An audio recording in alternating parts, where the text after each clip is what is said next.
தங்கையே எங்கள் குலம் இன்னார வேளையிலே கூப்பிட்ட நேரமல்ல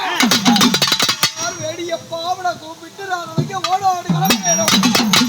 வேடியம்மா தாயாரே கூப்பிட்ட நேரமல்ல பூசாரி கொடுத்த பூசையெல்லாம் நீ ஒரு கையில் வாங்கி விட மக்களையே கூப்பிட்ட குரலைக்கு பம்பையோ வீரமணி சாட்டையோ அவனுக்கு சித்துடுக்க ஓசையோ நீ ஓடோடி வருது திரௌபதி தாயாரே பஞ்ச பாண்டவரை முன்னெடுத்து வரும்போது சக்தி இன்னார வேளையிலே ஏழுமலை கோவிந்தா ரகுராமனே விட்டு வட்ட கள்ளனே தப்பா உனக்கு 48 காதவனே தப்பா 98 காதவனே சொன்ன வாக்கு தவறாக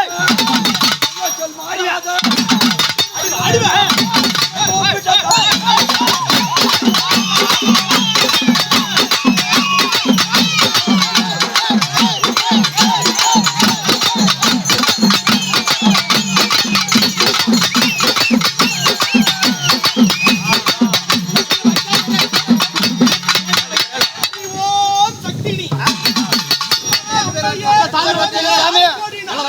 கேக்குறேன்